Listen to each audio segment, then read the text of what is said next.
everyone, welcome back. Today I wanted to talk about swatch books. You know, it's kind of one of those things that until you really get into coloring, you might not even think about it or even realize it's something you should do, but swatch books are pretty important because the color that's on your actual pencil rarely transforms onto paper. For example, that was loud. So take my polychromos. So here we have, the color-coded barrel. Every pencil brand has some sort of coded barrel. Prismacolor has their color-coded, and then Polychromos has theirs. Some brands will have just this end dipped in the color that it is. And a lot of brands overlap on names too. So like cadmium yellow lemon is pretty unique to Polychromos, but like Faber-Castell has Hooker's green. That is also in the Castle Art pencils. However, if you were to assume the Hooker's green from this set is the same shade of green from your Castle Arts, you'd be wrong.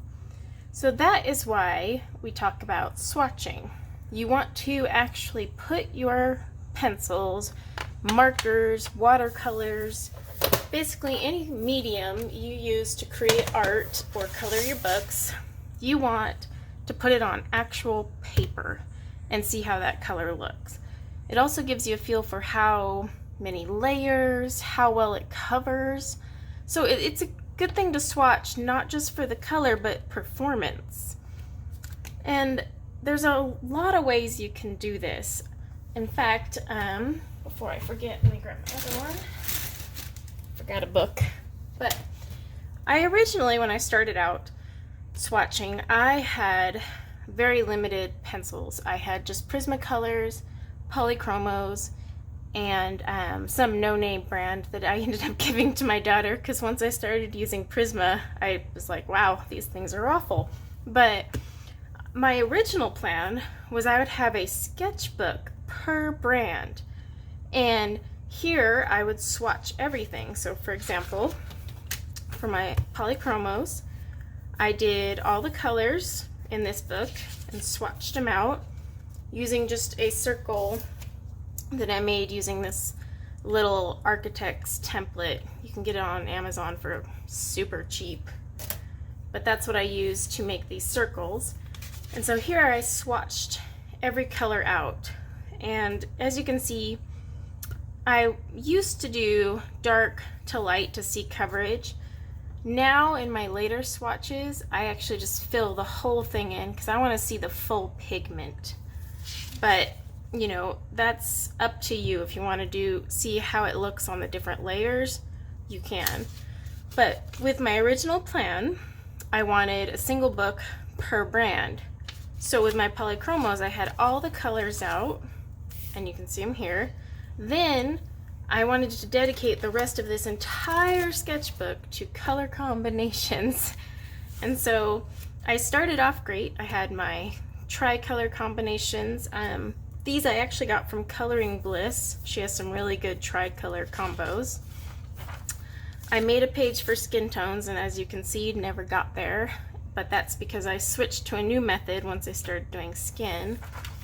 I had a page just for hair. So I did all my little hair colors and, swatched them out. And then I started making pages for different things. I wanted to have a page dedicated to just metals. And then I was going to do pages by colors. So here would be all yellow color combinations, oranges, greens, pinks, blues. You get the gist, right?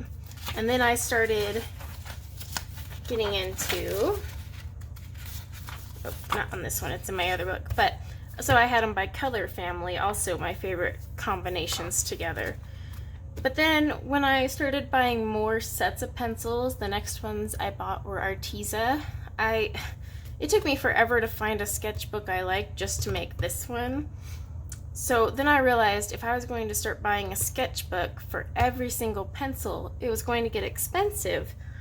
And I mean, the idea was solid. I wanted to be able to grab this, grab my polys, and I could check out my swatches instantly, find some colors, and then instantly save all my favorite color combos in here. That was my goal. And it still is, and I might go back to this eventually. But at the time, it just felt like it was too much effort, and then it was going to get expensive, constantly getting more and more sketchbooks per brand of pencil, because I now own at least 10, so I would have 10 sketchbooks. So then, here's my Prismacolor one. This had also originally started out as Prismacolor only, doing the same thing I did in this one. So you see I swatched out my colors and kept them all here, and then I started categorizing. Like, this was my favorite for a cobblestone that I created. I started swatching out my metals. I started doing it by nature. Like, this is my grass color combo, which, by the way, is a really good one in case you're looking for a grass one. And then same thing, I was planning on filling this with blues, turquoise. See here, I even made up one for berries and drew some berries. And the plan was to do that, but again, I decided it was going to get expensive, so I ended up swapping one sketchbook for all the brands. Let me grab.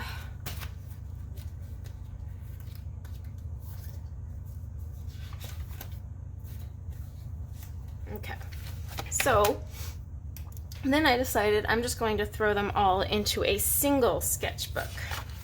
So I started out with redoing my polychromos, and I used the method where you just kind of section them off and you still swatch them in order, and I would go dark, medium, light, just so I could kind of get a feel of how well these would blend.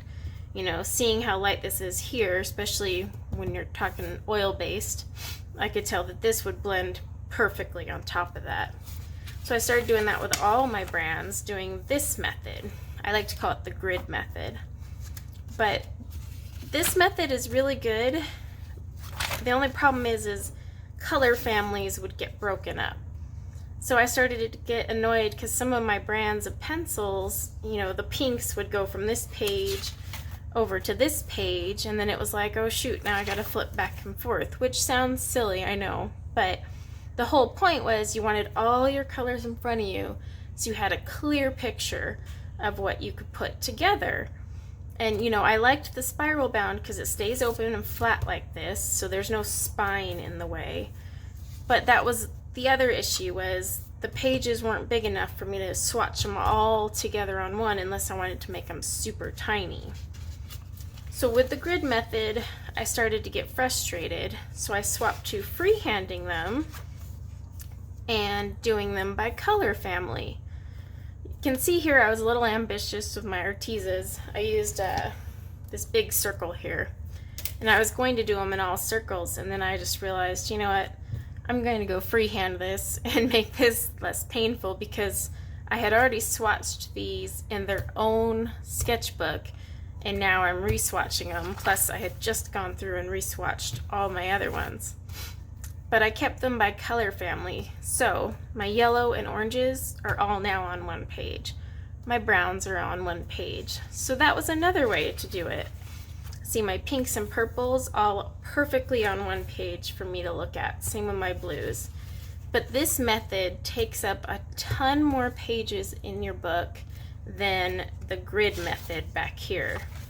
You know, you have so many more to this, and you can make these narrower too. I just went a little wide, but I mean, see, this took just a couple pages, whereas this method, because you're not letting anything overlap to the next page, takes up a ton of pages. So I ended up doing this method, and I was playing around with it. And at first I was happy, but then I got back to the same issue, because, well, now I have all my color families together, I still don't have everything in front of me because purples, sure, I have all my purples. I could easily get 3 purples and make a blend, but I don't always just blend purple together.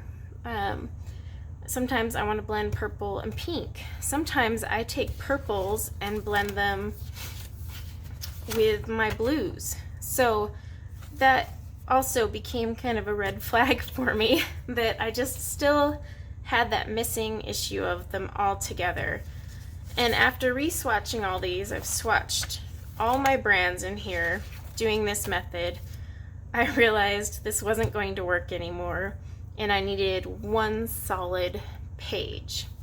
So I decided to ditch the sketchbook. And again, the sketchbook was a good idea, but it just wasn't working for my style. So I decided to use this old binder from school, which is in my favorite color, Robin's Egg Blue, which by the way, people call Tiffany Blue, but Tiffany Blue is actually Robin's Egg Blue, in case you didn't know. So I decided full pages were the only way I was going to get all my swatches on a single page in front of me, and that's what I did. I kind of went on the hunt. I was too lazy to make my own swatches. I just didn't have time, and I've seen a lot out there. So this one, for example, Mystic Sparkle Wings, you can find her stuff on DeviantArt, and I will put a description and link, excuse me, a link in the description below. Cannot talk today, but that way you can find these. She has them in everything from 12, 24, 30, 60, all different counts with the option of numbers or no numbers. And what that means is this gray box on the side would not be here if you picked no numbers. But see, I printed it out. I put all my Black Widows, which were 96, so I printed out her 96 with numbers. And I just used my photo editing software to put this at the top because, let me show you here. Here's another one.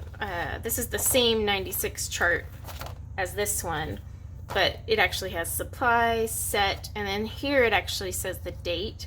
I was covering that with the count because I didn't really care much about the date. But then I just decided I wanted to cover it up completely so it looked like that.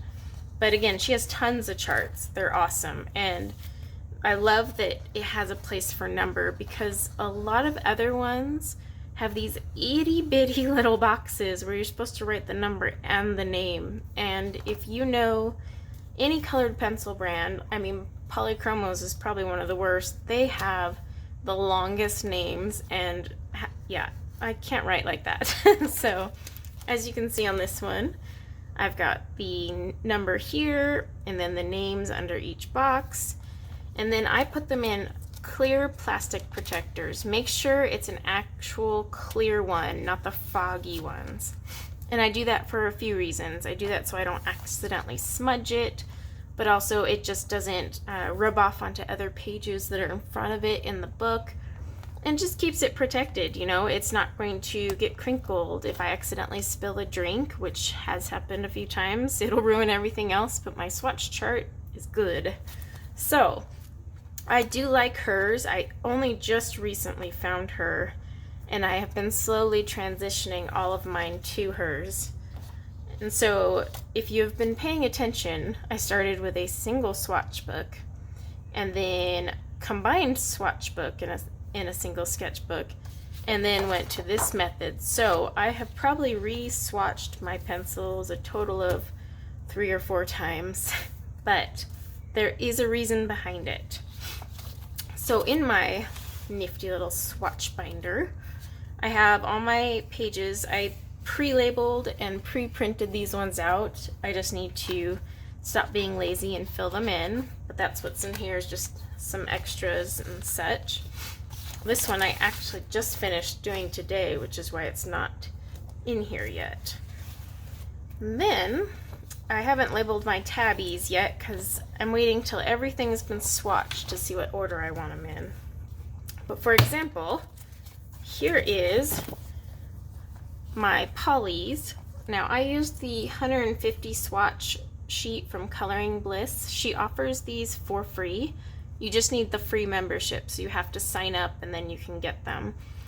She does have one like pre-labeled for Prismacolor and stuff, and they were really good, but my one complaint with these was she doesn't have the number box on the side like this brand here. See? And then these were just so small that I had to abbreviate most of the names. And on some of them, it's really hard when you're trying to abbreviate some of these long names that come from Faber-Castells. So it was annoying to me, and I actually plan to move this over to the 120 chart from this gal here. It's on my to-do list. But here I did do dark to light just because I wanted to see kind of how it looked and layered, but I may end up just doing them all filled in solid because I just feel I want to see the full pigment of the color, because I already know just from my experience now what is going to blend. But if you're new to blending and swatching, I would recommend doing dark to light so that you can see how light that first layer is and how easily it's going to take something on top of it. And then once you get more experienced, you could just fill them all in. But really, that's a personal preference. So here I have all 120 in front of me, ready to go. I can see everything, and this is what I wanted because, like I said, in the sketchbook, I still had to change pages. Now I don't. All my purples, all my blues, all my greens, they're all here. So that was one reason I swapped over to this. Plus, I wanted to get all of my color combinations together. So I found this printable.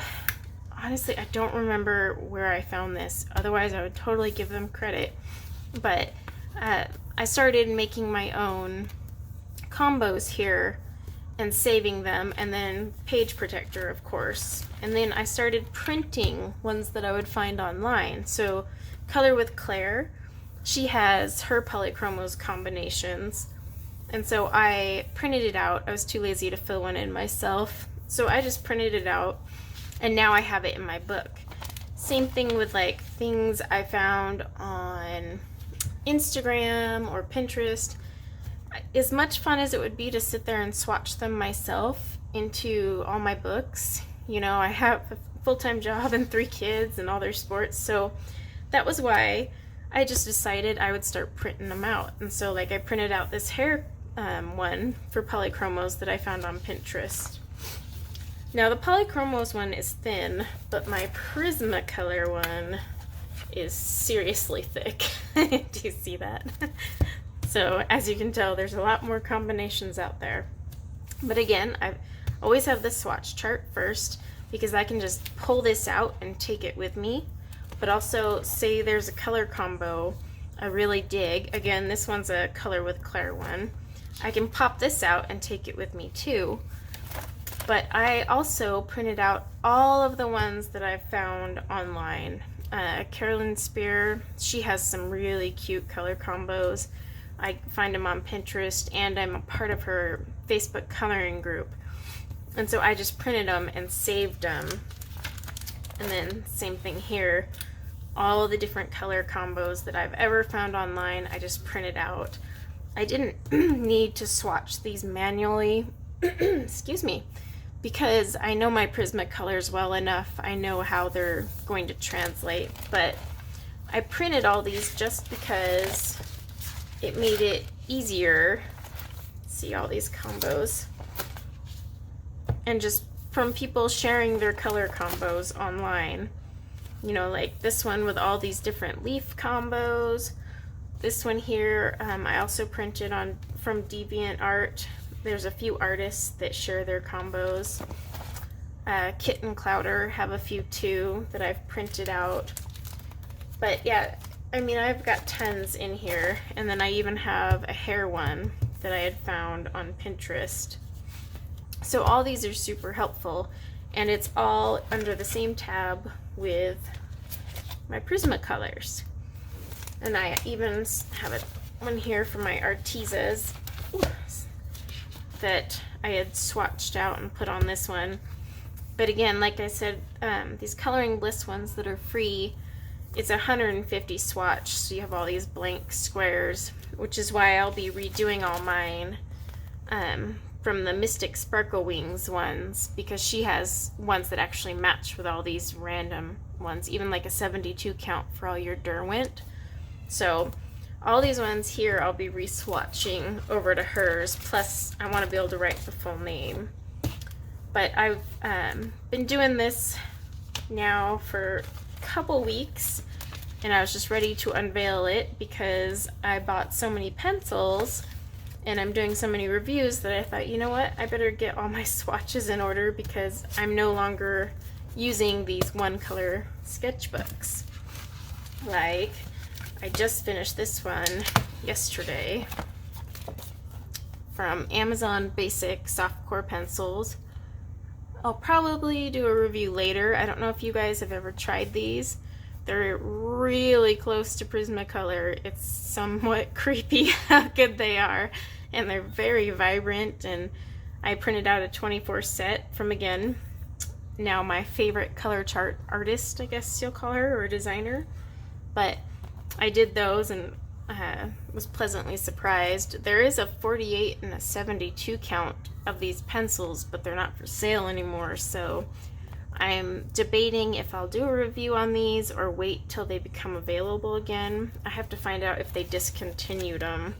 I hope not, because when I swatched these 24, I was just blown away. This was $10 for these 24, and they are pretty. And I still have tons that I could blend with. It's insane. But bottom line, you have a few options for swatching. Now, if you're like me and you want them all right there in front of you, plus I can just pop this out and take this one sheet with me, then this is probably the best method for you. Especially if you're like me and you're a Pinterest, Instagram junkie, and you're pinning everything and you want to print it, you can print them and just pop them into this huge book. You don't have to take the whole book with you if you're traveling. You could just pop out the pages for the brand you're traveling with. I know the sketchbook is smaller and easier, but I just like this more. Plus, I don't have to worry about bleed through. You know, I don't say, because these are all pencils. I want to swatch markers too, but alcohol markers would bleed through these pages, so I would lose this back page because I wouldn't be able to use it. Same with my watercolors. Some watercolor brands are just so potent they bleed through, especially if you don't get mixed media sketchbooks. And so that was my other thing. I wanted to be able to swatch my markers, swatch my watercolors, you know, my fine liners, my gel pens, and I just wanted a place to put them where it didn't matter if they bled through, but also something that was easy. And this I can actually pop in between the page, so when I'm done working for the day I can close the book on top of this and it just comes with me. This I have to stack on top of it with my pencils. But it is handy to have just a little booklet with all your colors and brands to take along with you. But my argument, I guess, against that is, if I'm traveling, am I really going to take 10 plus sets of pencils with me? Probably not. And I know some artists mix their medias a ton. And the only time I mix medias is when I'm doing a background. I might do pastels, which I also need to swatch. But I might do pastel or watercolor background, but the picture itself is done with a single brand of pencil. I rarely mix brands. I don't know why. Maybe it's my brand loyalty. I can't bring myself to combine the two brands. But if you're the type that, you know, bounces back and you sub out some Black Widows with some Prismacolors, then you probably would benefit from having a single booklet. Whereas if you just have one brand you're working on through your whole picture, I would definitely go this route. Now, there is one final alternative that you can do, if you don't feel like printing these out and swatching them, but you also don't want to go the sketchbook route, you can purchase pre-made swatch books. I purchased these long before I started doing sketchbooks. These are on Amazon, and I'll put a link in the description below for this one. She did just come out with an XL version, so it's much bigger. And then she also has ones for skin tones, so it's like little faces, and you can fill in the skin tones. So these were pretty good, and I'll show you. All right, so see, like I said, I have been swatching pencils over and over again. So this was when I had my 132 count Prismacolors. But how it works is you have this little box, you swatch it, and you just write the number or the name. You don't have a ton of room to work with, but you can fit a ton on one page. And they're all single-sided. So my Prismacolors I had on here, and then, oh, this is that cheap brand I had mentioned that I gave to my daughter. But I had swatched all of those out in here. And I have my fine liners in this one. Oh, so this is when I swapped to my 150. Let's get past those. And see, I tried to put my blends and color combos in here, but there's just not enough room. But I had put my fine liners in here, which I haven't moved to my swatch charts yet. So these are the Arteza fine liners. And they didn't bleed through too bad, so the paper is pretty thick. The paper is pretty thick, but you can still see a tiny bit. And I know if I did like a Copic marker or an alcohol marker, they would have definitely bled through. And then I started doing some gel pens. So this is good, but my biggest grief with this was the paper is not artist grade like in a sketchbook. It's basically printer paper, so the colors aren't going to take very well. It actually created more dust. It took more layers to even swatch. And then, you know, because it has a spine, I can't just like leave it open. So that's why after I had started working with this book, which was still handy, I swapped over to the Swatch books. And then from there, I migrated to these printables. So you'd have quite a few options. You know, we can do the one-page printable, which is my favorite, but it might not be for you. You can buy the pre-made swatch books, but just keep in mind the paper quality is not meant for, you know, your colored pencils or watercolors and whatnot. Or you can do a single swatch book per brand and keep all your color combos and the swatches in there. Or you can do, you know, one swatch book with all your colors, and then you can pick how you want to do it. You can categorize them by color. You can do this grid method here, whatever suits your fancy. Bottom line, swatching is very personal. There's no right and wrong way to swatch. The bottom line is you just have to swatch it. You need to swatch your colors. You need to know how they look on paper, and you need to know how they perform. From there, you can do anything. You can pick your color combos and do whatever you want. I still test my color combos in sketchbooks and scratch paper, but like I said, I've found a method that works for me, and it might not work for you, which is why I wanted to show you all the different ways to do it so that you could decide what's best for you. I mean, you might not want a big old binder taking up your art space, and one single sketchbook might be enough. So just pick what you like and go with it. Try a few things, you know. I almost find it relaxing to redo my swatch books. I don't know why. You'd think I'd be bored by now of re-swatching the same colors, but it's just finding what works for your coloring style. And you might start out this way and migrate to a new one as your coloring progresses. But as long as you have them down on paper, you're golden. I've even seen people do little postcards and they slip it in with the pencils, and that's their swatch, which is awesome. I've also seen people do little cards, and then they punch a hole and then they tie them all together by the brand, so it looks like paint chips you would get from Home Depot when you're looking at paint samples. So there's no wrong way.